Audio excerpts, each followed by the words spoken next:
نحمده ونصلي ونسلم على رسوله الكريم أما بعد.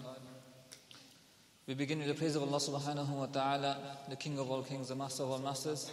And we send salat and salam, salutations, durood upon Imam al-Anbiya, Sayyidul Rusul, Muhammadur Rasulullah sallallahu alayhi wa alihi wa sallam.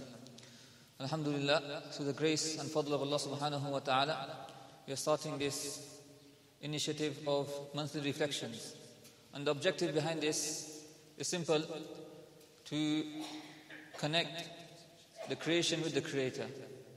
We live in an age, in an era where people are becoming more and more disconnected from their deen and from the house of Allah subhanahu wa ta'ala. So we have started this initiative with the objective that for an excuse for people to come into the house of Allah subhanahu wa ta'ala, once again regain that connection, and inshallah this will be a means of a person excelling in his deen as well. Keeping in mind that unfortunately nowadays people don't have much appetite to listen to lengthy lectures. We may have time for everything else when it comes to our TikTok, YouTube, WhatsApp, wherever. But when it comes to the deen of Allah subhanahu wa ta'ala, unfortunately, we don't have much time. So inshallah, these programs will be kept brief. We will take feedback from the brothers as well. If they want us to change anything, if they would like to see anything, inshallah, at the end we will take feedback from yourself as well. But inshallah, for today, it will be a short lecture followed by an interactive Q&A session. Objective being that we can learn, and also any question that we may have in our minds, we can get them answered by reputable ulama as well. So without taking up any more time, I'd like to call upon one of the students of Zakir Jamia Masjid, Maaz Ahmad, to come forward and recite a few verses from the glorious Quran. Maaz Ahmad.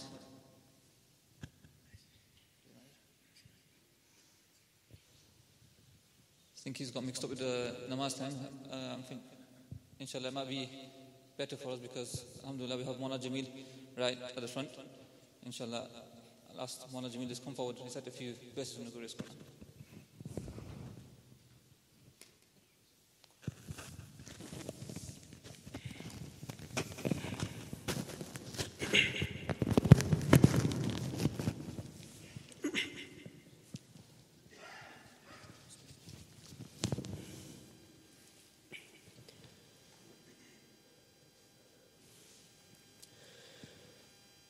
أعوذ بالله من الشيطان الرجيم بسم الله الرحمن الرحيم يا أيها الذين آمنوا لا تكونوا الله والرسول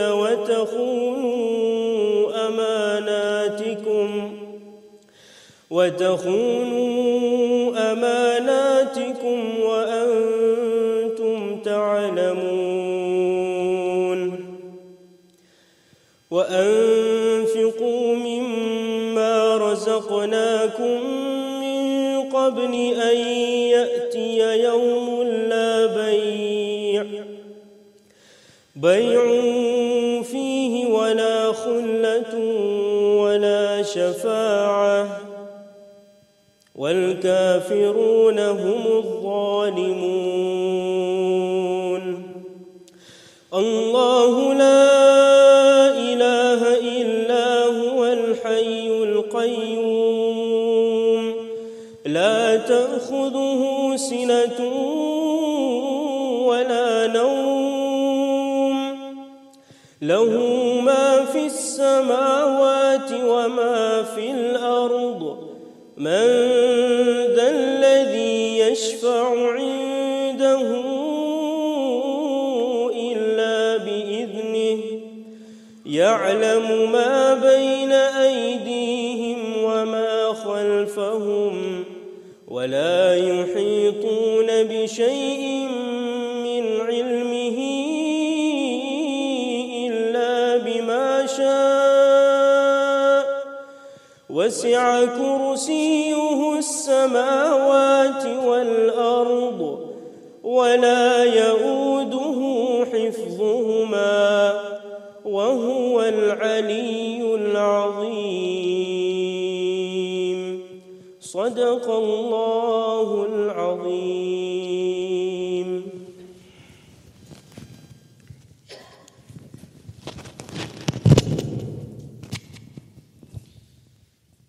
Jazakumullah khairan, barakallah feek.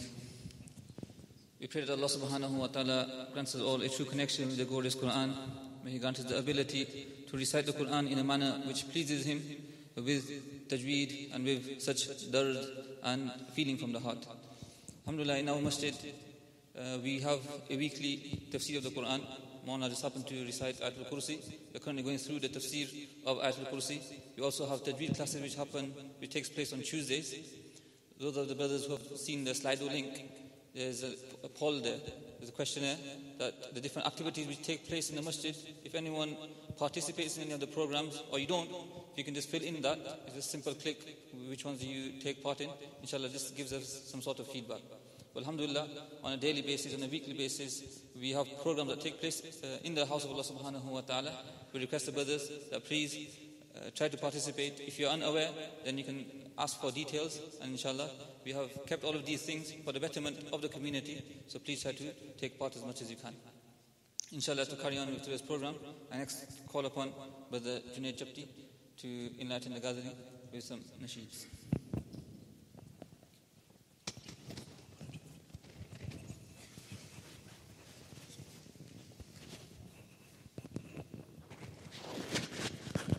Bismillah ar-Rahman ar-Rahim. Assalamu alaikum wa rahmatullahi wa barakatuh. One more time, inshallah, with a nice, vibrant response, inshallah. Assalamu alaikum wa rahmatullahi wa barakatuh. MashaAllah. Inshallah, this first nasheed is called Live Your Life with Allah subhanahu wa ta'ala. I think it fits in perfectly with the topic, where we can reflect upon oneself, that how many times in the day are we spending our life with Allah subhanahu wa ta'ala. So inshallah, this is the first nasheed, Live Your Life with Allah. Durood Sharif, inshallah.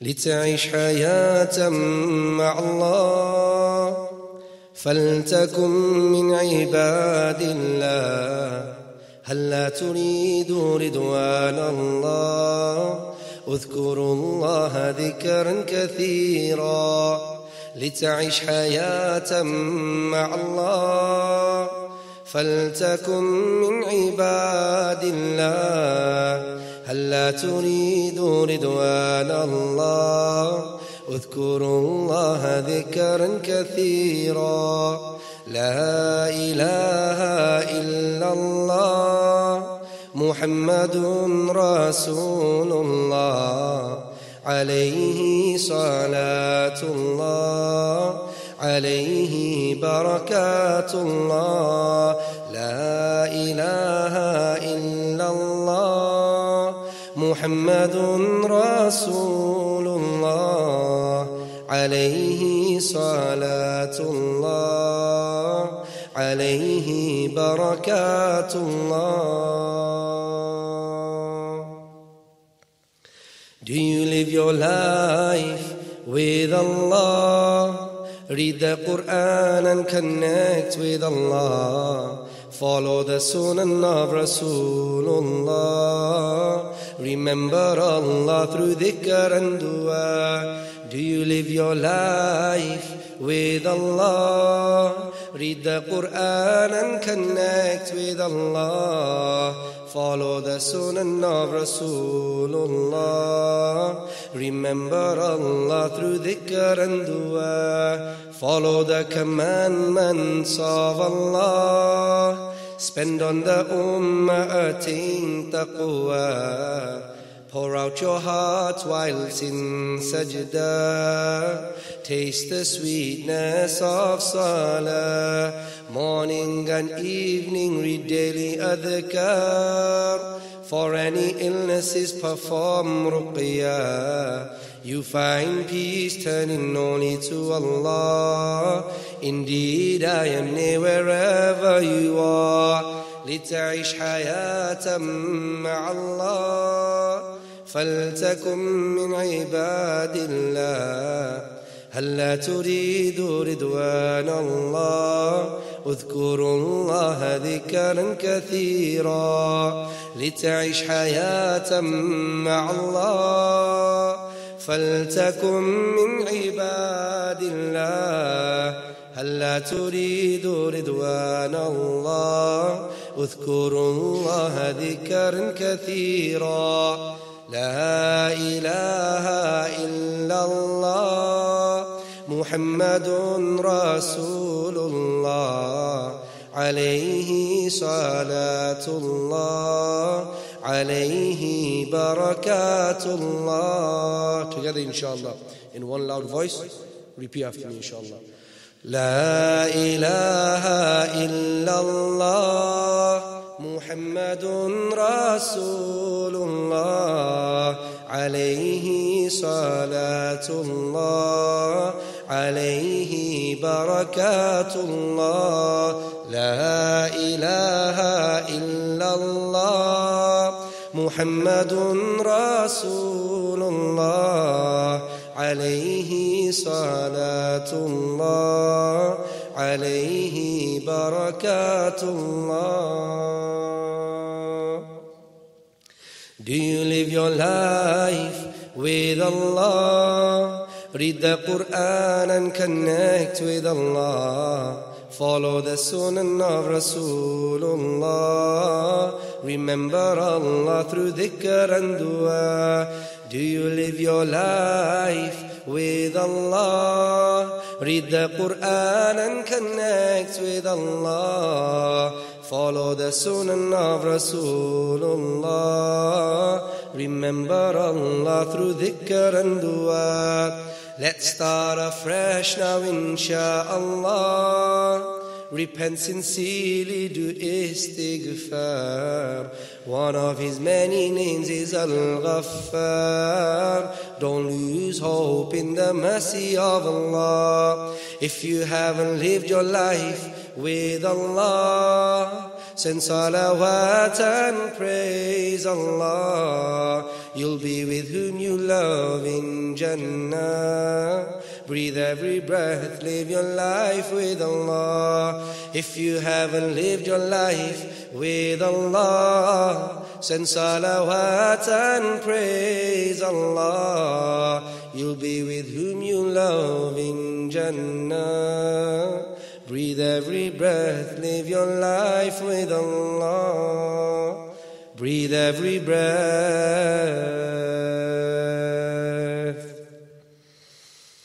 live your life with Allah. Inshallah, may Allah subhanahu wa ta'ala allow us all to live every single second, every minute, every hour, every day, every single week, every month, every year, and the rest of our lives with Allah subhanahu wa ta'ala. It mentions here, you'll be with whom you love in Jannah. If we love Allah subhanahu wa ta'ala, then inshallah we will be with Allah subhanahu wa ta'ala in Jannah. And if we love and truly follow the teachings of our beloved Muhammad Mustafa sallallahu alayhi wasallam, then surely we will be with whom we love inshallah ta'ala. Without further ado, inshallah, the next nasheed is a Hajj nasheed inshallah, seeing that Hajj is coming soon inshallah. It's a nasheed that I wrote in 2017 when I actually went for Hajj myself. So inshallah, this nasheed is called Labbaik, Here I Am, inshallah.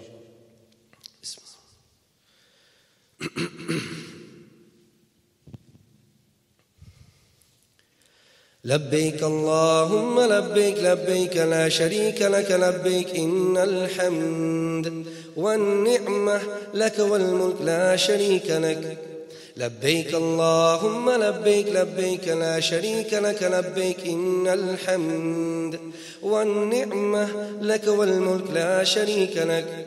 Here I am, O Allah, to answer your call. Here I am in your presence on this journey of love. Here I am on this journey of faith, on this journey of a lifetime, this journey for you. Here I am fulfilling the fifth pillar of Islam. Here I am proclaiming the oneness of my Lord. Here I am praising you, obeying your command. Here I am, O Allah, labbaik ya Rabb.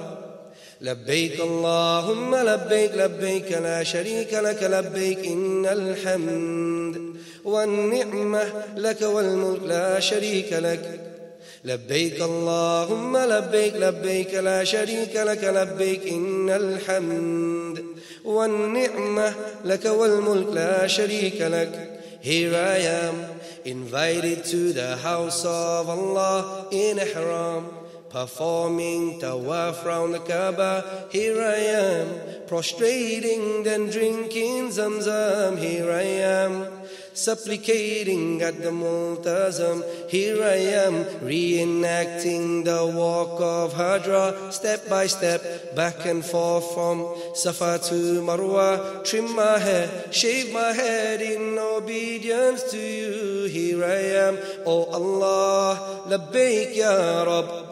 لبيك اللهم لبيك لبيك لا شريك لك لبيك إن الحمد والنعمة لك والملك لا شريك لك لبيك اللهم لبيك لبيك لا شريك لك لبيك إن الحمد والنعمة لك والملك لا شريك لك. Moving on, performing Hajj, staying in Mina, next we glorify, cry, repent to Allah on the day of mercy, pleading on the plains of Arafah, sleeping under the stars in the dust of Muzdalifah. Here I am, finding pebbles to throw at Shaitan, stoning him, 1, 2, 3, removing his command, slaughter sheep.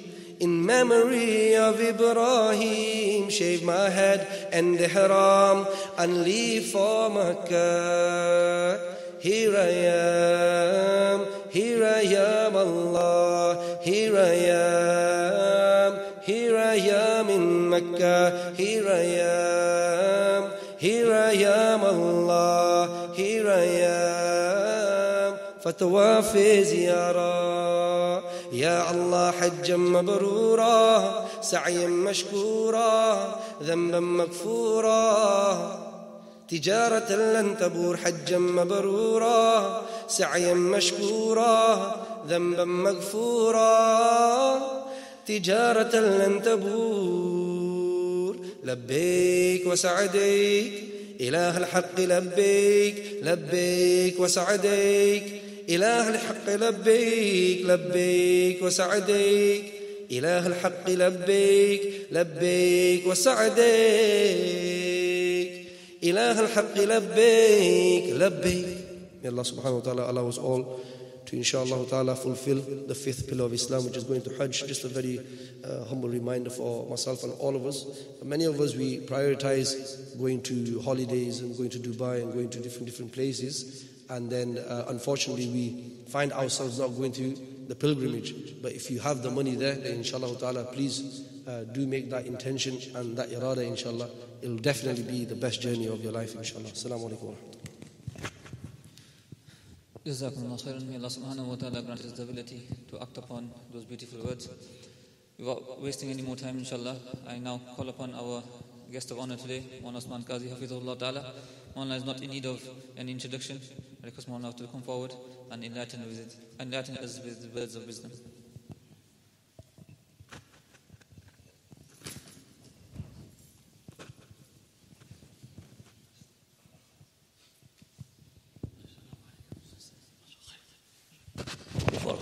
Assalamu alaikum. Before I bless you with my words of wisdom, I'm going to ask you to do something. Brothers, move forward. We don't say like this. Come on, brothers. Horrible. We Muslims, we do everything differently. And the world is now waking up and realizing that. And they're having to ask themselves, who are these guys? Who are these people? And many people are accepting Islam because of that. Everything about us is unique. The way we sit, we don't sit like other people. In a masjid, in a gathering, we sit, make sure there's no spaces in between. This is how Rasulullah taught the Sahaba Kiram. People who have observed the Sahaba Kiram sitting, they gave 3 descriptions, maybe more, but as far as my limited knowledge goes. Some people say the Sahaba Kiram used to sit so close together, if a cloth was thrown over them, it wouldn't dip anywhere. If that happened now, there'd be a dip there, massive dip here, massive dip. Come on, brothers. Move in, inshallah. The weather's been nice, but it's chilly outside now. I regretted not bringing my coat, so let's make it comfy, warm, cozy. Come on, brothers. MashaAllah, you brothers are slim, MashaAllah. You can fit into the... I'd have a problem. MashaAllah, you can squeeze into the little thing. Another person who observed the Sahaba Kiram, he said that if Rasulullah Sallallahu Alaihi Wasallam was delivering a speech, brothers, you need to split up, you three. One of you, oh brother, you come over here, sit over here. और नेकबख्त मेरा ही बेटा है. खंजर लगा जो पुष्ट में, मौलाना this is for you and for Hamza as well. खंजर लगा जो पुष्ट में, दुश्मन का था गुमान, पीछे पलट के देखा तो मेरा ही रफीका था, तो मेरा ही बेटा था. Right, you next one, come over here. You over here, mashallah. What are you coming next to him for? Defeats the purpose. Sit next to the uncle. The uncle will look after you. And you, brother, you come over here. You come and sit next to Maulana here. ये भी मेरा ही दिकरा है. उसके ऊपर दम कर जो माशाल्लाह.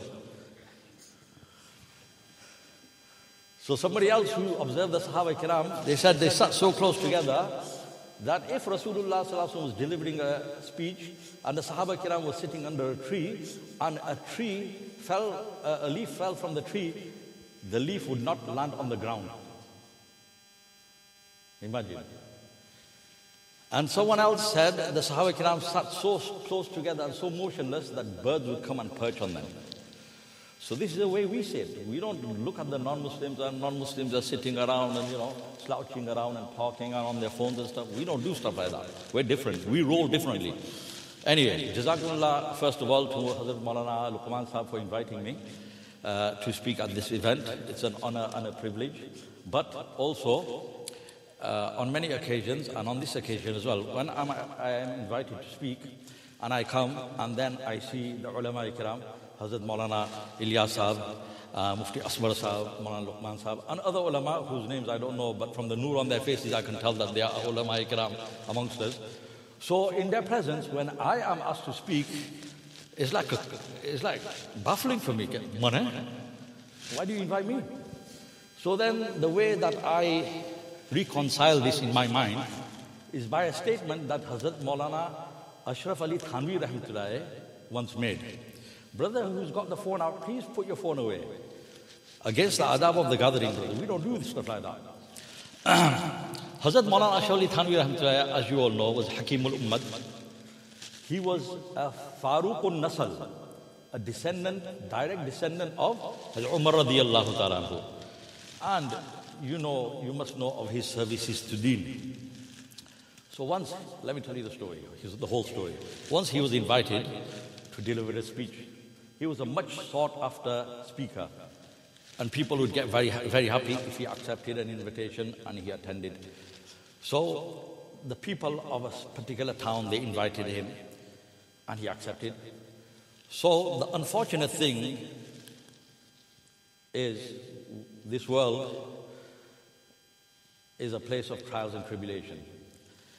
And in this world, you will always find that wherever there are Allah wale, wherever there are men of Allah, wherever there are ulama-i-kiram, sincere people serving the deen of Allah, at the same time, in the same place, there will be wretched scoundrels who will oppose those people. May Allah not make us of those wretches, but you will always find them. And may Allah make us of those people who always support and honor the ulama-i-kiram and ahlullah and people of Allah. You just have to take a peek into our history, Islamic history. Imam Bukhari rahmatullahi, Imam Abu Hanifa rahmatullahi, Imam Muslim rahmatullahi, Imam Ahmad ibn Hanbal rahmatullahi, big ulama-i-kiram, prominent personalities in Islam, and yet they were persecuted. Some of them tortured, some of them succumbed to their injuries and died due to their torture, just because they were on haqq.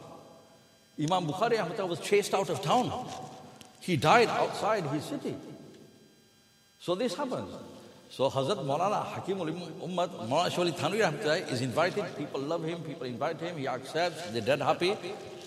But one scoundrel, nalaik, badbakhat, he, for no reason, why would you hate an alim?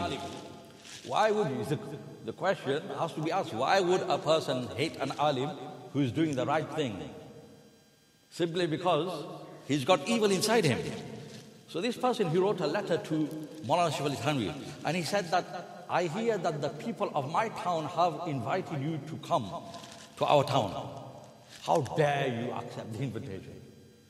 He said, first of all, you are a julaha. Jolaha. Jolaha means a weaver. So, like a lowly laborer. So he tried to diss him. He said, secondly, I don't consider you an alim. I think you're a jahil, an ignoramus. Thirdly, he says, in fact, I think you're a kafir. Allahu Akbar. Fourthly, he says, if you do come, then be careful what you say. Sambal ke bolna. So Maulana Ashraf, he read the letter, he filed the letter away, and then on the appointed day, he went for the talk. When he sat down to deliver the speech, before commencing the speech, he said that somebody wrote to me, and I would like to address those points. He said, first of all, the person said that I am a julaha, I'm a laborer. He said, brothers, I've come to do a bayan. I have not come with a marriage proposal.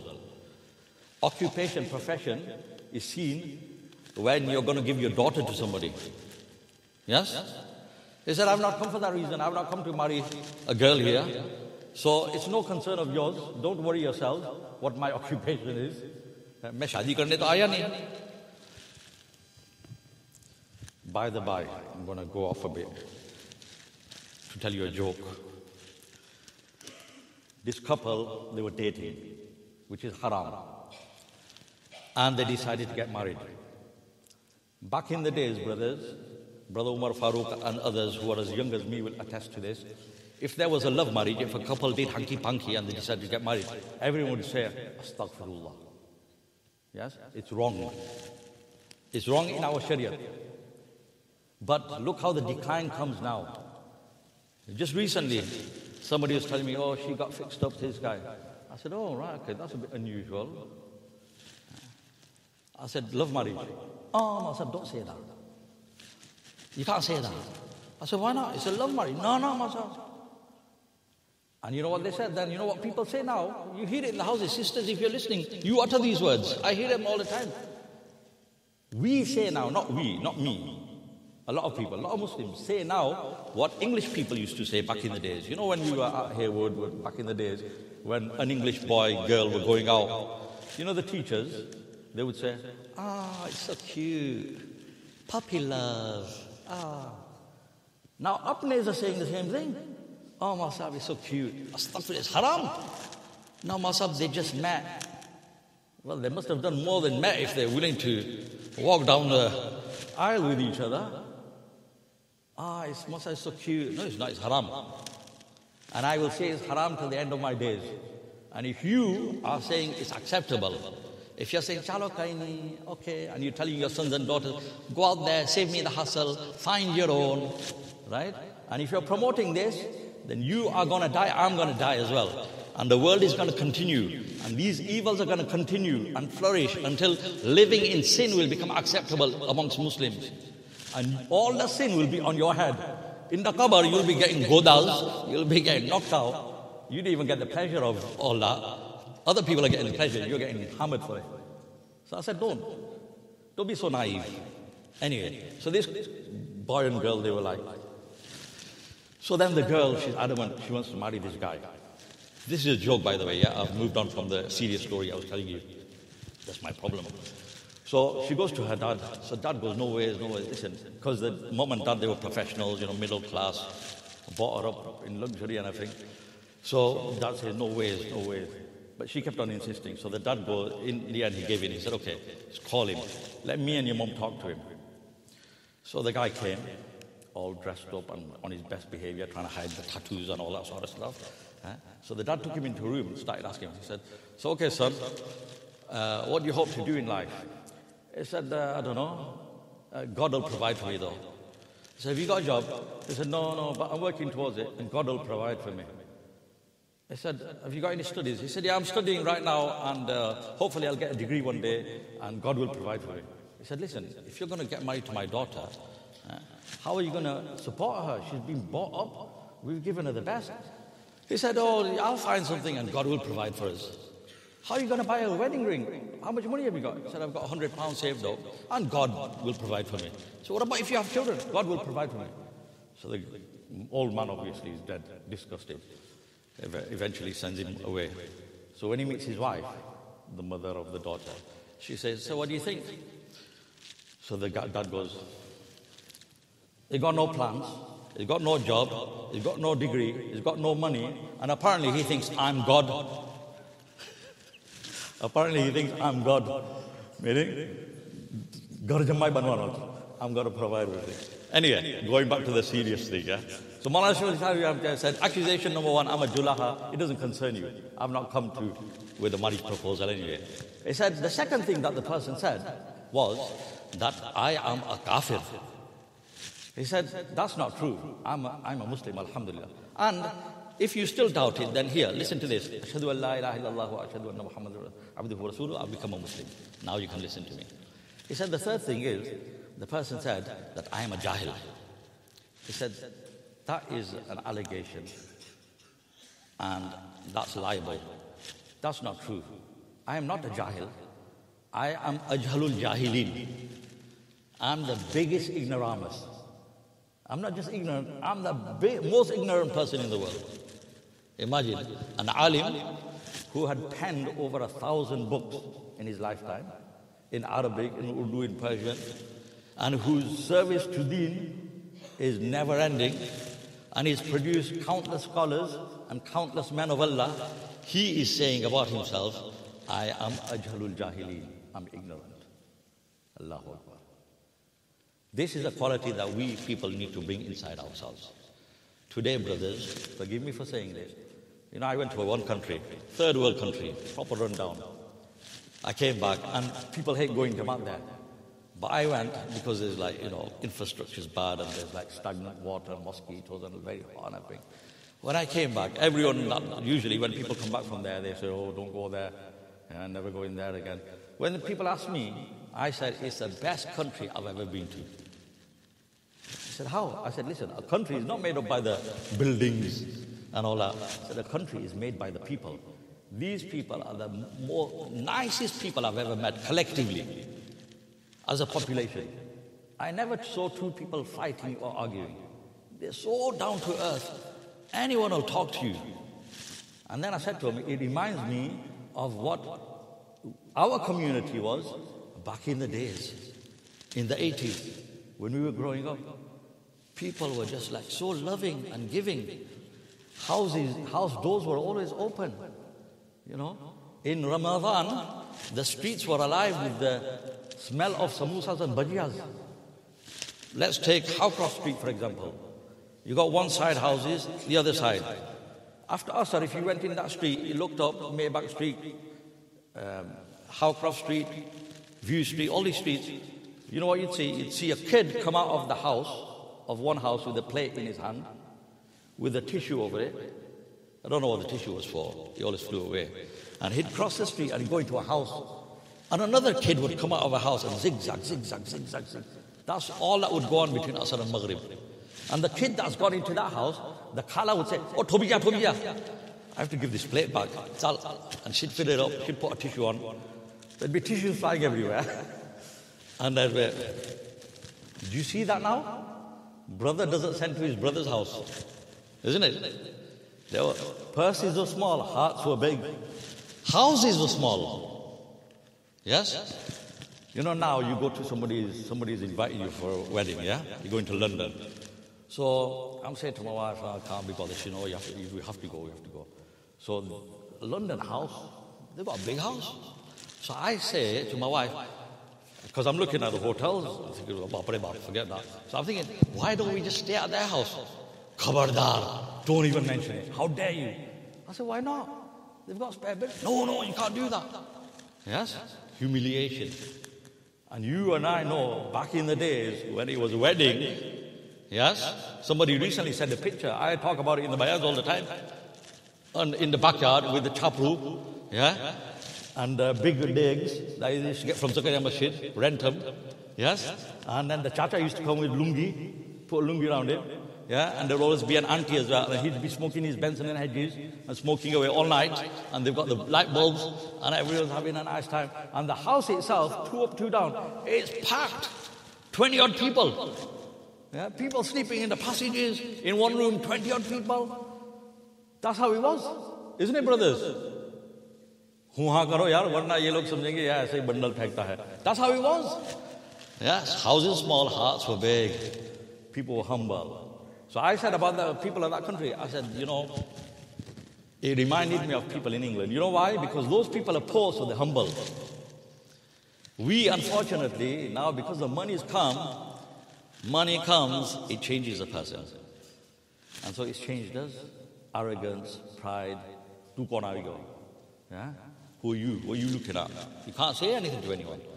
And unfortunately, the biggest target are the Tablighi Satis and the Ulama Ikram, because they tell us stuff that's against our desires. So Maulana Shahli Thanvi, the person said to him, "You're Jahil, Ajhalul Jahilin." He replied. And that's a quality, isn't it?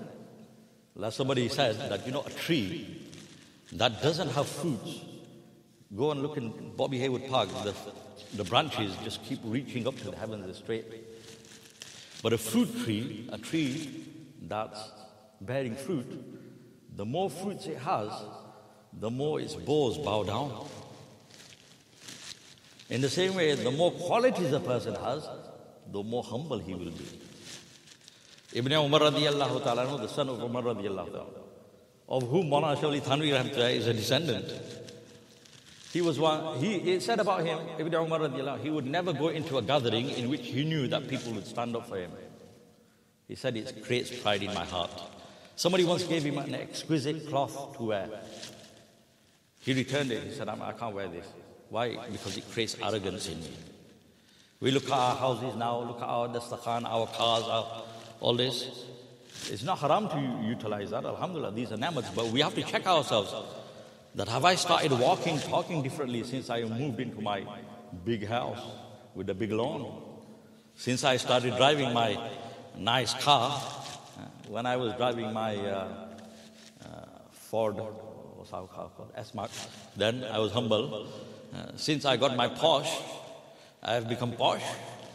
And now, person next to me, it happens. Look, you know what I'm talking about. You're standing in a surf. Yes? And the person next to you is not standing on the line. You tell him, if you got the guts. You dare tell him. Try telling him. Just do it next time. You can't, innit, Maulana? You can't. Brother, can you move? You can't say that. The most you can do is, what I do is, on the side, bang into him, hoping that he'll get the message. He doesn't. He's still standing like that. Surf is going like that. And if you still tell him, brother, can you move? He won't move. First thing he'll do, he'll look at you. He'll look at you first. And in some cases, I'm not making this up, some cases, you know what people have done? He's gone the other way. I say, man, you got some ego, man. He's gone further away. And the surf, it gets made from the middle. So, man next to the wall, he's tapping me. Come. I said, no, bro, you got to go this way. The surf gets made from the middle. But he's like, nope. That's the arrogance of people. You can't tell people anything. If that is the situation with me, if every time Mauli Usman and Maulana Ilyas Sahab, Maulana Luqman Sahab do a bayan, they go down in my estimation. Like people say, channel badlo, on the house receivers. When I'm doing a bayan, the women in the house say, oh, peloti ko Mauli Sahab che, Mauli Usman, oh, channel badlo. Go on to Zakaria Masjid, I daru ko Mauli Sahab che. So I say, bhai, channel mat badlo. Apni chalan badlo, bhai. Don't change the channel. Don't stick your head in the sand. Change your ways. Anyway, so Ibn Umar radiallahu anhu, he returned the cloth. He said, no, this creates arrogance in me. On one occasion, Ibn Umar radiallahu anhu was sitting with a guest, Mehman, and he's writing something, and the lamp went out, the oil ran out. So Ibn Umar radiallahu ta'ala started to get up. Now, Ibn Umar is a great scholar, one of the most eminent Sahaba. The guest says to him, no, Hazrat, let me do that. Ibn Umar radiallahu looked at him and said, listen, it is improper to take service from a mehman. He said, you can't do that. You can't take, a mehman comes to your house, he said, mashallah, biryani is on the menu today, but can you cut these onions, please? You can't do that, can you? You can't take away from a mehman, from a guest. He said, listen, I can't let you. So the mehman said, no, please, Hazrat, it's okay. He said, no. Then the guest, he's feeling very embarrassed. So he said, let me wake your servant up. Ibn Umar said, no, he's been working all day. He's gone to sleep. How dare we disturb his sleep on my account? That can't happen. He said, you pay him a salary. You can do that. I said, no, I can't disturb his sleep. Ibn Umar got up himself, went to the oil, filled the lamp, lit it, came back, put it down, started writing. So the guest, he felt really embarrassed. And he said that, man, this doesn't feel right, that in my presence you did this work. Ibn Umar said to him, listen, when I got up from here to fill the lamp, I was Ibn Umar. After I've performed that menial task, which you thought was below me, when I come back and sit down here, I'm still Ibn Umar. Performing that task has not diminished my status. And he said, Allah loves the humble people. This is how humble they were. So, Maulana Shawli Thanvi Hamdulillah said that I'm not Jahil, I'm Ajhalul Jahilin. But what gives me the right to speak here is, he said, I have shared the company of some Allah wale, pious people. And I've heard their words, and I have come to share their words of wisdom with you. That's what gives me a right to speak here. I have been in the company of Buzugs. Like the poet said, Hamza, this is for you. जब से उनकी नजर ने इस नजर को उस खास नजर से था देखा, मौलाना फाइज साहब, जब से उनकी नजर ने इस नजर को एक खास नजर से था देखा, उस वक्त से इस नजर ने किसी और नजर को एक नजर तक नहीं देखा. When he, the person of Allah, when he looked at me, निगाह मर्द मोमिन से बदल जाती है तकदीरें. When he looked at me affectionately, when he took me under his wing, when he taught me, when he counseled me, now I've fallen in love with him. I don't need to go anywhere else. I don't have to look at anyone else. He's enough for me. Maulana Shawli Thanvi Hamdulillah, he was taken under the wing by Haji Imdadullah Sahab, Muhajir Makki Rahmatullah, a non-alim, taking an alim under his wing, and then the rest, as they say, is history. He excelled from them. So he said, I've just heard the words of the elders, so that I'm going to share with you. And he said, the fourth accusation the person said to me was, I'm going to wrap up now. He said, the fourth thing the person said, he said, be careful with what you say. Sambal ke bolna. So he said, listen, a person who's on a payroll is careful with what he says. Yeah? If I'm in a masjid and I'm employed by the masjid, then maybe I have to watch my words, because just as easily as they employed me, the committee can get rid of me. So I've got, the committee, they come and they say, Mazhab, don't talk about interest because our Musallis get upset. Don't talk about Bepardagi because our sisters get upset. Yes? He said, listen, I'm on your payroll, so I can say what I'm going to say. And you cannot restrict me. Why? Because I do it for the sake of Allah and I have a responsibility. There was a king of India called Jahangir, Rahmatullahi. Last story. He was a Sunni. His wife was Nur Jahan. She had come from Iran. She was a Shia. In those days, it was all mixed hijrah in India. So they had a debate in the royal court, which is haq. So Jahangir accumulated his ulama-e-kiram, and Nur Jahan called her scholars to debate on behalf of the Shias from Iran. And they came and they had a massive debate, went on for days. And the Sunni scholars just wiped the floor with the other guys. They didn't have a leg to stand on. And the Sunni Shias won the debate, obviously. Haqq is haqq. So Noor Jahan, she was a woman scorned. She got upset. So she tried everything, but scholars are scholars. She couldn't argue with them. So she went to her husband and she said, you've sided with these guys. How could you? I thought you loved me.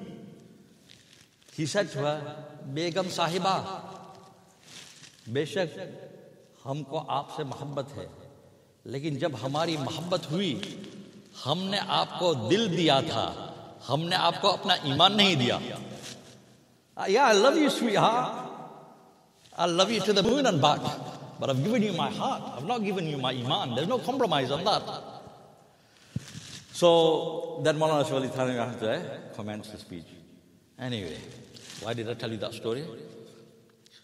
Oh yeah, because I often wonder, why do you invite me to speak when you've got, mashallah, these prominent, eminent ulama kiram to speak? I just come and I just tell a few stories and a joke. You remember the joke, yeah? Tell you why. Yes? And then we move on. May Allah Ta'ala bless this gathering and this initiative. Alhamdulillah. But this initiative is not on the head of this brother and Maulana and a few individuals. Yes? I'll speak from experience. About 15 years ago, a certain town, I won't mention which one, they had this idea, one masjid. They said, let's hold monthly youth programs. Fantastic idea. So they called me again. I don't know why. Right? So I went and delivered a speech. Another masjid got a whiff of it. He said, what? So another masjid did it. And then another masjid, and then another masjid. And so in that town, I was like almost every weekend, yeah, and other ulama as well. But what used to happen is when I used to go there, unlike, mashallah, this majma, there used to be like a fifth of this majma, very few people. And although it was advertised as youth gatherings, they used to have little kurkuriyas like these guys sitting there, little kids. But the poster was fantastic, glossy, yeah, 3D and all this sort of stuff, yeah. Fantastic picture, poster, colorful. Sheikh Usman Qazi. I said, milkshake, more like. Electrifying bayan. Electric, short circuit, more like. What are you talking about? Yeah, and they got this. So I started telling them, I said, listen, why have you not got the gathering here? Where are the youth? I said, it doesn't happen with glossy posters. Just because you got a digital printer doesn't mean everyone. It doesn't happen with WhatsApp messages. I said, we need to learn from the Tablighi Satis. The Tablighi Satis have a jor. Yes? Masjids get packed out. At December time, all the masjids have jors. You go to any one, every single masjid is packed out. Why? Because weeks in advance, they do the legwork. They do the sunnat of Rasulullah sallallahu alaihi wasallam. They go door to door, knock, reminding. It's not about giving money. Giving money is easy, especially for us now. I've known individuals. I went to one place and they introduced me to this old man. I said, Walaikum salam, thinking nothing. They took me back. They said, you know who this is? I said, no. They said, this guy has donated 100,000 pounds. He's an old man. 100,000 pounds towards our masjid. I'm like, wow, 100,000 pounds. And I've known individuals who built a whole masjid. People who've got money and people are generous, mashallah. But giving money is easy. Giving time, giving our own health is difficult.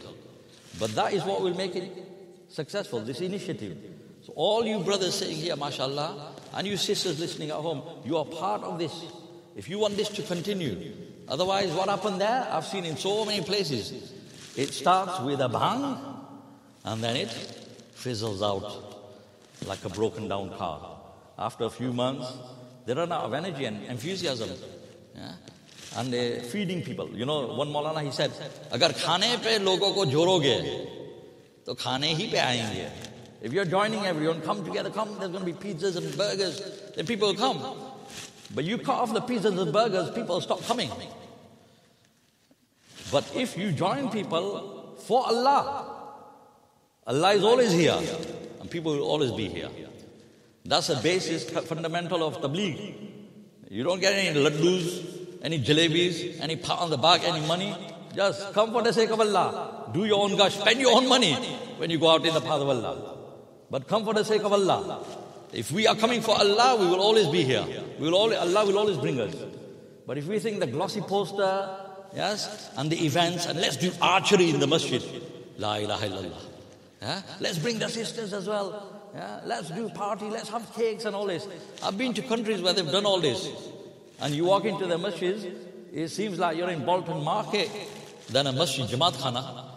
Yes? They take over. That's not the way to do it. The way is the method of Rasulullah sallallahu alaihi wasallam. If WhatsApp messages, social media, TV and media could do it all, and if that was needed for the propagation of Islam, then the Allah who gave the intelligence to people to invent these things in the 21st century could have given the same intelligence to the people before Muhammad sallallahu alaihi wasallam in preparation for the arrival of Rasulullah sallallahu alaihi wasallam. So when Rasulullah sallallahu alaihi wasallam comes, all the gadgetry is in place, and then Rasulullah sallallahu alaihi wasallam can use all that to spread Islam. Do you understand? People didn't invent these things. Allah gave them the intelligence, isn't it? The Allah that gave the intelligence now, He could have given it back then. So Islam is not dependent. Don't think, you sent a message, tell you, WhatsApp message, video, bayan clip, somebody records this bayan and sends it forward. I wouldn't know why, but, no, that's not the thing. It's legwork, brothers. Islam qalam se nahi, qadam se phaila hai. We've got to all give the legwork. And for you brothers, alhamdulillah, you have gushed here in this masjid on Saturday. Join in there. Go, meet brothers. Knock on their doors. It's only 1 hour. 1 hour on the Saturday afternoon for the sake of Allah. No biggie. And then when we have these gathering again next month, then give your time like you're giving today. Come along. Inshallah, if you keep on doing this, then inshallah, as is my hope and my wish, this program will continue till the day of judgment. But as I say, I have not seen any place where it's continued consistently. Yeah? Until the next Imam comes along, young blood, yeah, let's do this. And then they start with a bang, and then it filters out again. But when we all work together, inshallah, and it's not just on Mauli Sahib's head, he's got to print the poster, he's got to come up with the title, he's got to call the Mauli Sahib, he's got to arrange everything. No, we all come together, we work together. There was a time, last thing, sorry, I'm taking your time. There was a time when we didn't have English speakers. So our Hayat Sahaba, Fazal Amal, all these kitabs, our Quran was translated in India, Pakistan. And how they were translated? A person who knew a bit of, who'd done an MA or whatever in English, he would sit down and he'd read the Urdu and he'd come across a word and he'd say, uska kya hai? And he'd open a dictionary, Oxford Dictionary, and he'd go through it, and the biggest word that he could find with the most syllables, he'd bang that in there. Right? So then we receive the kitabs. Those kitabs are still around somewhere in our masjid anyway. The old Hayat Sahaba, you open it, you can't read it. Your tongue gets twisted. Can't do it. Until Allah Ta'ala blessed the South African ulama, they came with the nice, easy translation. Yes? Now we have so many, every single one of you could translate Urdu into English. Yes? Or difficult English into easier English. Everyone can do it. Many of you can do Urdu into English as well, Gujarati into English.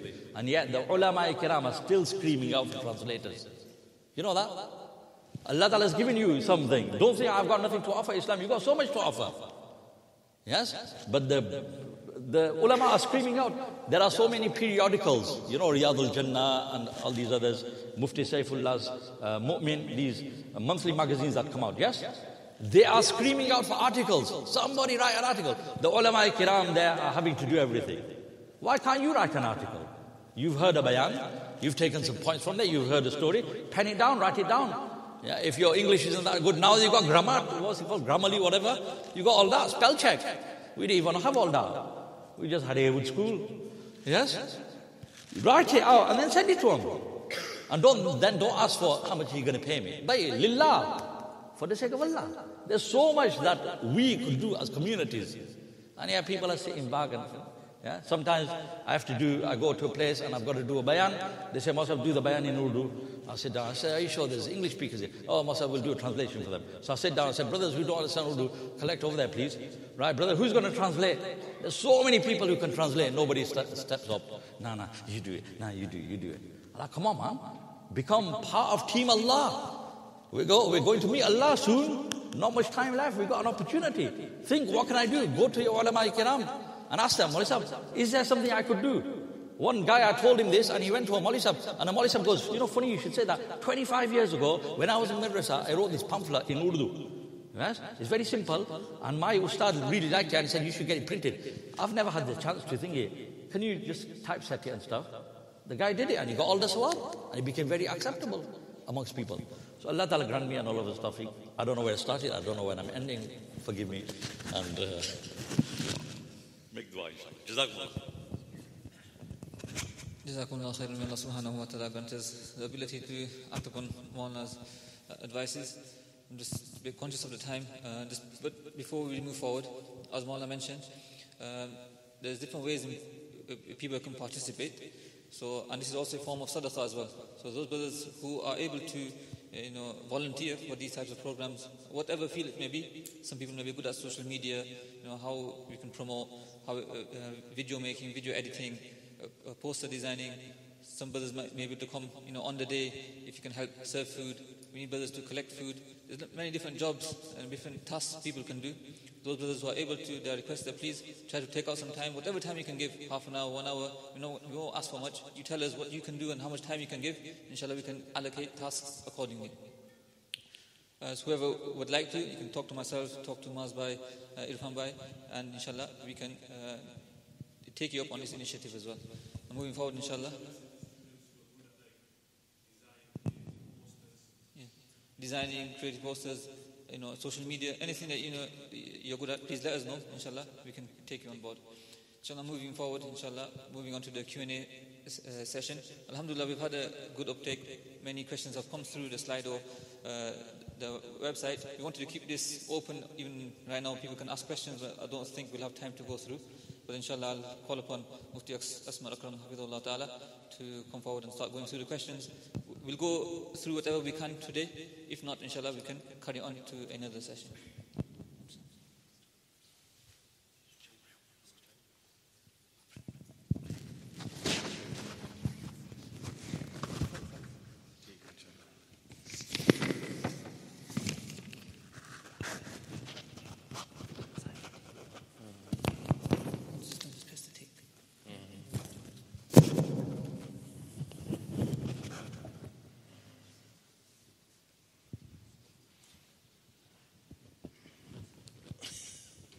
بسم الله الرحمن الرحيم نحمده ونصلي على رسوله الكريم أما بعد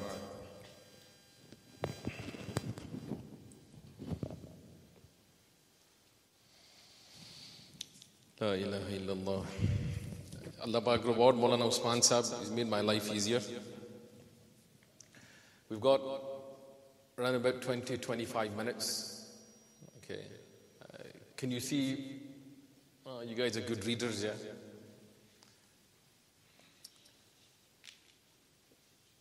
I have no enjoyment in going through these questions because I know that there's people sitting in front of me that are probably even better answering all, if not some of them. But Maulana Mufti Uthman Sahib has requested that we go through them. But I'm going to do something differently, okay? I'm not going to follow the order that's on the screen. I'm deliberately going to follow the order which I feel that as a community that we will benefit more from. So forgive me if your question doesn't get answered today. Okay. You see this whole concept of how we answer questions and what questions we should ask and how we should present questions. The ulama have written books, Adabul Istiftah. Maybe if Allah gives us tawfiq, we might actually go through them, yeah? And one thing that unfortunately, 21st century British culture has taught us, when I say British, I mean just the way that we've been grown up, is that, like a vending machine, you put a coin in, you expect it to come out there and then, okay? If we have time during Adabul Istiftah, I hope I can show you examples of those people that traveled countries to get answers, okay? Traveled countries to get answers, and if they had to sleep on the pavement overnight and wait, they would do so. Why? Because their religion wasn't a vending machine. Okay, their religion wasn't a vending machine. it was the most important thing to them. And if I can maybe narrate some things through this. So we begin, inshallah, yeah? Oh, Naat Khan kya hai, chapti? First one's you here. Oh, mashallah, Jameel Hansroad bhi we go, yeah? How can you have Jameel Hansroad in a gathering and not get him to do a nazm? Yeah? Oh, the tilawat theek hai. Yeah, chapti, this one's for you. In my restaurant, am I allowed to play nasheeds with vocal beats, but no music in background for customers? In my restaurant, am I allowed to play nasheeds with vocal beats, but no music in background for customers? Okay. Short answer, and we've got to hopefully when the ulama join in, they can follow. One thing is give somebody an answer that's short, that makes sense. But unfortunately, because we need to learn more or why it is, or they've got doubts, we'll expound. Okay? So short answer is, I can't really decide on what nazm you're talking about until I know what it sounds like. Okay? That's the short answer. But I like the fact that you asked the question. Why? What Maulana Usman Sahib was saying, I'm a student of knowledge. Mufti Luqman Sahib's an alim. Maulana Yusuf an alim. Maulana Ilyas is an alim. They dotted around. Maulana Ilyas Khoya. And I can't see the rest. We're not here because, well, I just hope we're not here because we want, likes from you or presents from you. Yeah? The role of the ulama has been to give you an answer that is beneficial for your akhirat, regardless of what you want in the dunya. Okay? Remember that point. So, in a business setting, it's not that we don't want you to be a millionaire. Allah Pak bless you with immense wealth. Okay? But the fact is, in deen, what's more important, whether you turn over 1 million, 10 million, or 1 billion, okay, is what you turn over on the Day of Judgment. So, in terms of nazms, okay, I've split them into 3 types. And remember this advice. You listen to a nazm, you might not be able to perceive it because unfortunately, as Maulana mentioned, we don't have the qualities sometimes to perceive things because of our own state. Okay, but we work on that. That's another topic for another day. One category of nazm, you listen to it, and you know what? It pulls your soul. You know, it tugs at you. You feel as though it's grabbing hold of something inside you. Yeah. It forces you to do something good. It reminds you of Allah. It brings you closer to Allah. Jameel Hansroad nazm, Junaid Chapti nazm. Take it? They've not given me commission. Take it? I'm just saying it. Then you've got another type of nazm where forget pulling on your soul, it pulls on your heels and you want to do the moonwalk. Take it? Even though it's in the name of Islam. Even though it's in the name of Islam.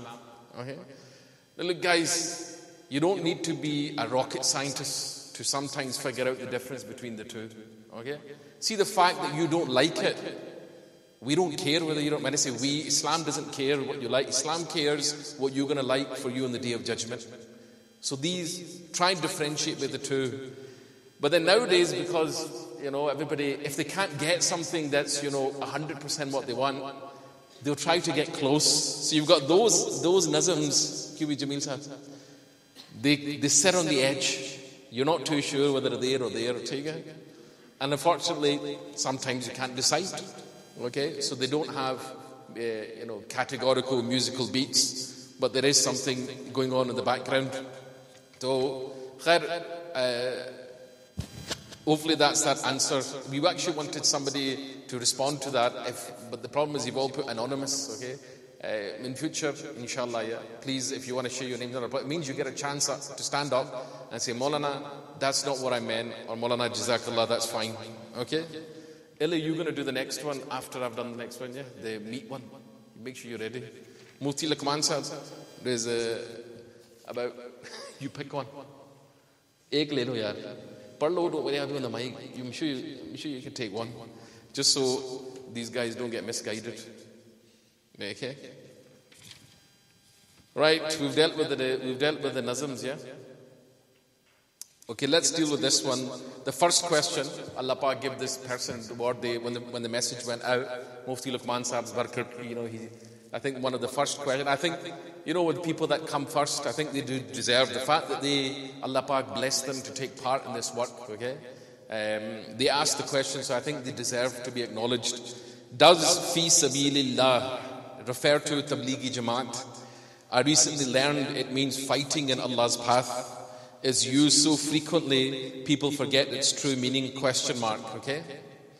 Could read the question again. Does fi sabilillah refer to Tablighi Jamaat? Short answer, it can, but it's not restricted to only referring to the Tablighi Jamaat, okay?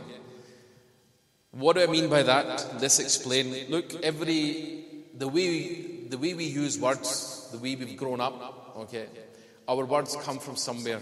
So words, phrases, they generally have like a linguistic, true, literal meaning. And then the way people use them, they can have technical or terminological uses. Okay, so when we use the term fi sabil Allah, fi sabilillah, in Arabic it's very simple. Imran Kadwa, you should be able to fi is. Please tell me you remember fi, Harfe. Somebody said jar, okay, we got some Maulvis, mashallah. Mashallah. It was good, yeah, tell you, Ustad. Fi means in, sabil in Arabic means a path or a way, and Allah means of Allah. So in the path of Allah, or in for the sake of Allah, for the cause of Allah, this is the general linguistic meaning of fi sabilillah. Okay? But then we look at how it's used. How is it used by Allah subhanahu wa ta'ala, number one? Because He's the most important. How is it used by His Rasul sallallahu alaihi wasallam? Because He's, for us, the next most important, yes. And then how is it being used, or how is it being understood by ulama and scholars? So Allah Pak says in the Quran, A'udhu billahi minash shaitanir rajim, Allah Pak's used fi sabilillah in more than one way. One method it's been used, وَمَا لَكُمْ أَلَّا تُنْفِقُوا فِي سَبِيلِ اللَّهِ. What's wrong with you, or as Scots would say, what's wrong with you? Okay? What's wrong with you that you don't spend in the way of Allah? You don't spend fi sabilillah. So Allah subhanahu wa ta'ala has used it in a context that refers to charity or donations. But then what the question was referring to, yes, Allah subhanahu wa ta'ala has used fi sabilillah in the context of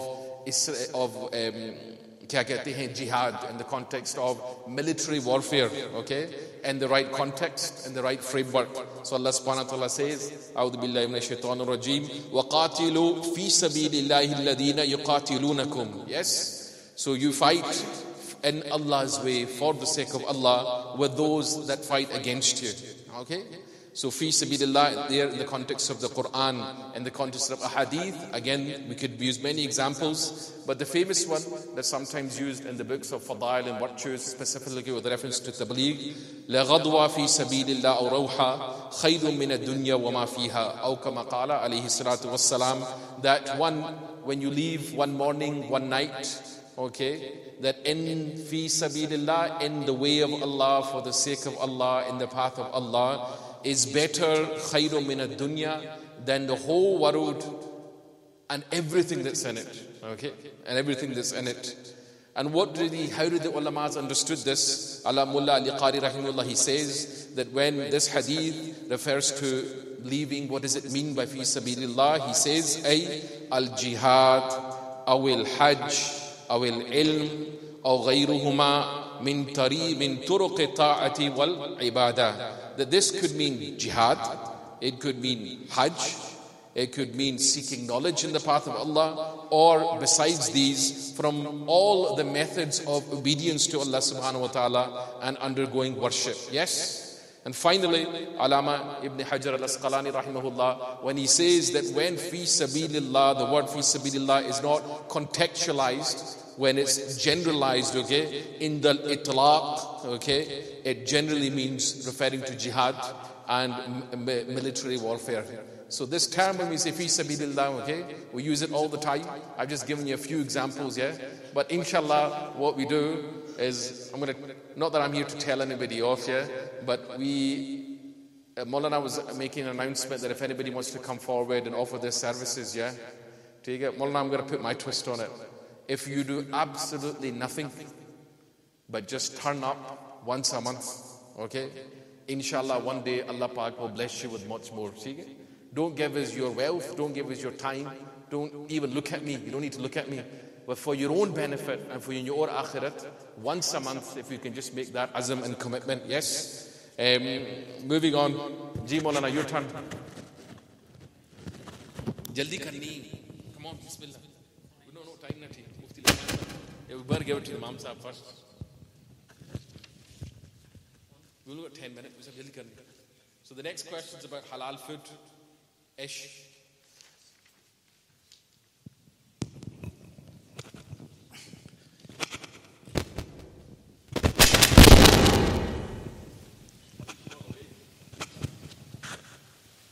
So the question, as a restaurant owner, I purchase meats which have halal label on the box, but made in Poland. Is it okay for me to sell to other Muslims? Question mark. So, as Mufti Sahib said, I'm just going to give you a few little maxims, and from there we can probably work out the answer together, inshallah. So, the fuqaha, the ulama, they've written regarding food, al-aslu fil ashya al-ibaha, that the general rule in things of eating is that it's halal, ibaha. Yeah. Unless the Sharia says to us in the Quran or the Hadith that this thing is not allowed or this thing is prohibited, then the general ruling of a particular food would be allowed. However, ulama have written as well that al-aslu fil luhum wal dhaba'ih huwa at-tahrim, that the default when it comes to meat and that which is slaughtered is that it's haram. Because obviously if you have a cow or you have a chicken, generally if you were to just purchase something, then it has to be cut in a specific way. Yeah, Islamically, the name of Allah has to be said and certain veins have to be cut. So this is the general rule. So for many centuries, if somebody was to give you chicken, meat, then the default position would be that it would be halal. Yeah, our deen teaches us that we should look at the zahir and the ghalabatul zan. Yeah, what's the most likelihood if a Muslim gives you something, chicken, meat is going to be halal. He's going to cut it in a halal way. Yeah, this was the case for many centuries, but over recent times, the halal industry has become industrialized, and the slaughter happens very far away from our eyes. And it's become so industrialized that there's many different people in the chain, there's non-Muslims in the chain, there's many different practices that have come about in the last century, such as mechanical slaughter, yeah, where a machine is put on, and Bismillah is said, and then many animals are cut. So this is, according to most ulama, is not allowed. Yeah. There's stunning that happens, which sometimes if the voltage is too high, can kill the animal before dhabaih. Yeah. There's many other practices. We watched a documentary recently. Somebody was selling pig's hearts. It was relabeled as cow's heart, as cow, and it was sold. So the halal industry has become very scandalous. And in this country, it's not trademarked like in Malaysia. So anybody can use it how you want. So now, because there's doubt, then a person now has to be careful what he eats. So how do we remove the doubt? We ask. Yeah, we do our investigation. The restaurant owner, alhamdulillah, he's had some doubt that this meat from Poland, is it halal or not? Yeah, and I actually did a Google search, and there are quite a few slaughterhouses that have a very high standard, non-stunned, Muslim. So he'd have to find out what kind of slaughter method was used and try to find out, is it according to Islamic practices or not. So this is how a person would remove the doubt.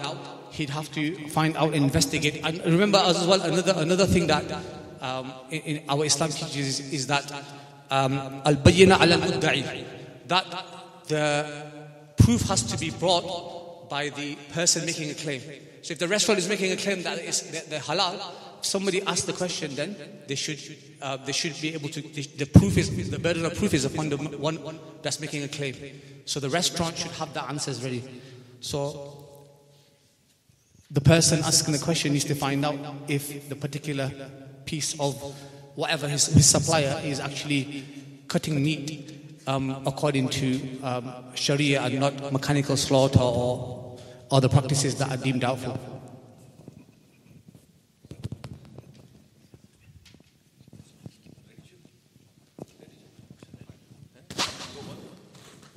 Just before I pass it to you, to pass 2 pieces of paper around, yeah?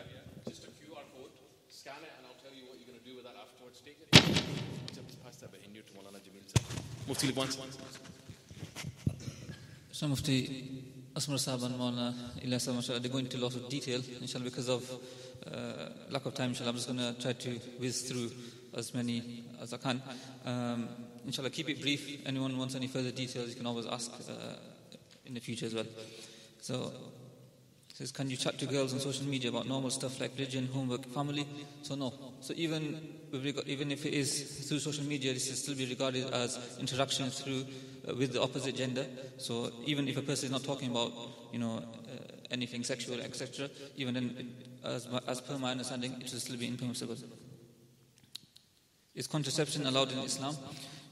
So it depends on the type of contraception. You have reversible contraception, you have permanent contraception.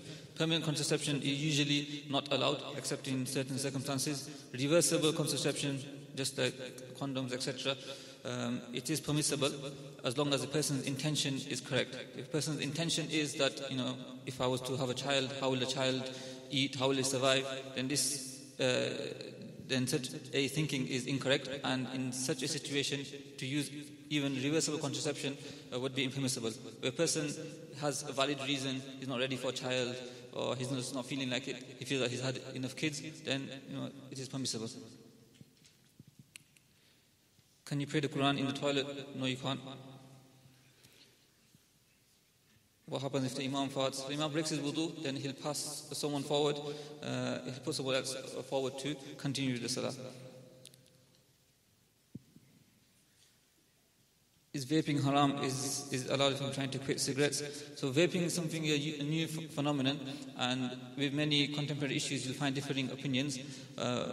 From my little research, what I've understood, that vaping has been known to cause be harmful for a person, and usually anything which is harmful for a person, it is impermissible. So normally the ruling which is given is makruh tahrimi, which is still impermissible. There may be slight more detail to this, but inshallah this should suffice.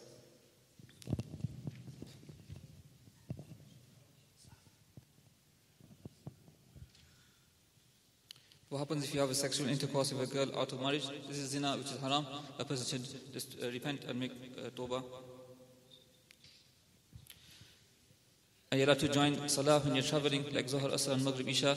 So as per Hanafi fiqh, you're not allowed to do this. You can't combine 2 salahs in 1 salah time. Yes, what a person can do is read Zuhr at the end time and pray Asr at the beginning time, Maghrib right at the end time, Isha at the beginning time. This is permitted in Hanafi fiqh. Yeah, you'll find differences of opinions with regards to different matters. If you have trust in another mufti, another alim, you can follow their opinion, and the answer that we will be giving will be in accordance to the Hanafi fiqh.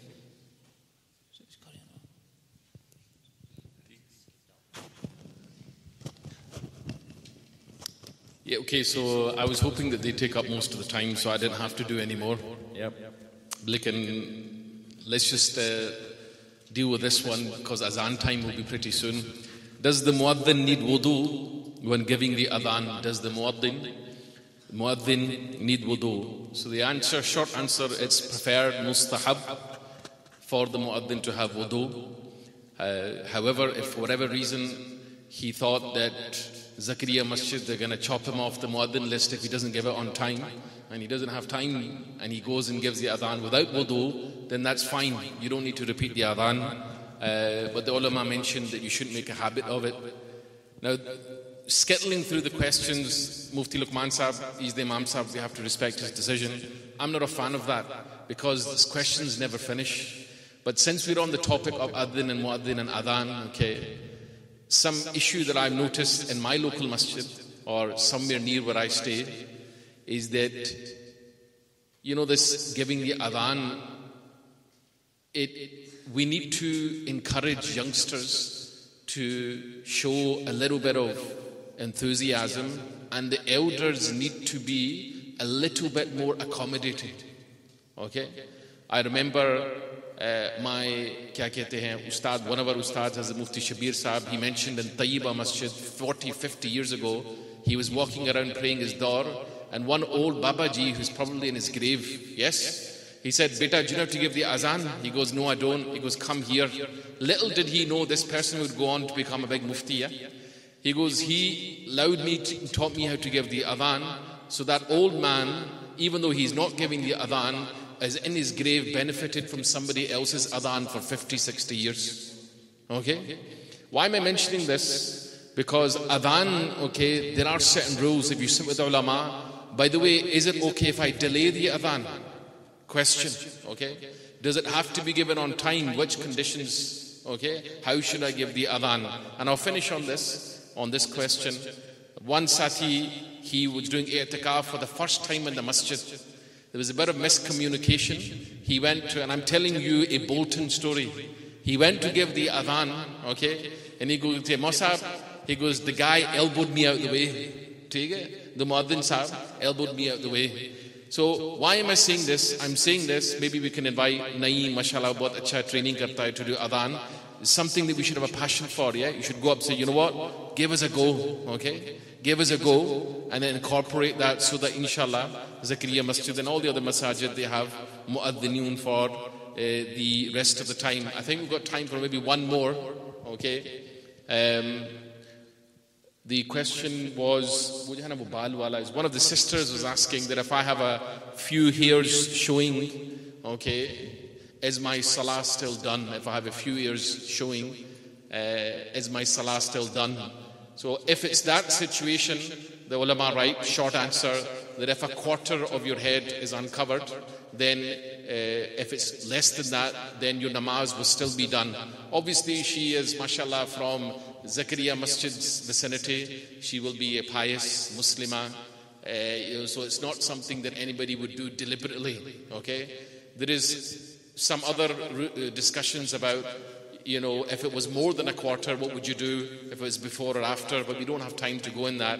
But since Maulvi Usman Sahib has some good stories, yeah, I'll give you one good story. And it's something that our sisters, including our brothers, they need to maybe take some benefit from. So I remember once when I was in dental school many years ago, I went in, there was one prayer room used to be used by males and females.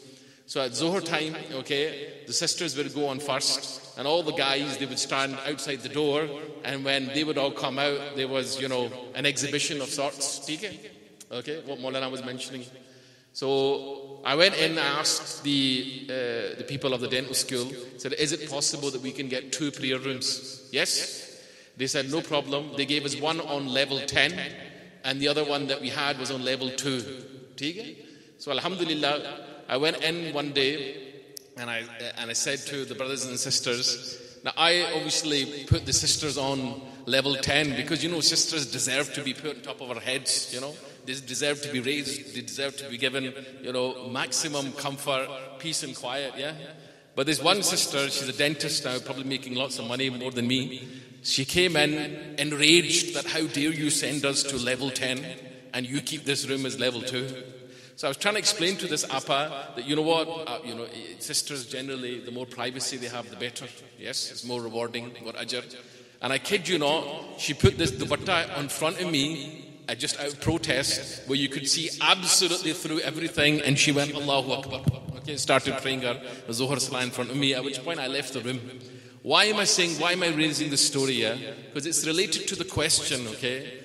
But you know this attitude of not accepting, and it doesn't make a difference who you are, whether you're a scholar, whether you're not a scholar, whether you're a masjid committee member, yeah? If something is right for the sake of deen, all you have to do is say Jazakallah brother, and that's it. But what Maulana Usman Sahib was mentioning, the ego steps in, yes? Before we even realize it, we start burning inside and start thinking about either an excuse or a jawab or just the way we look at the person.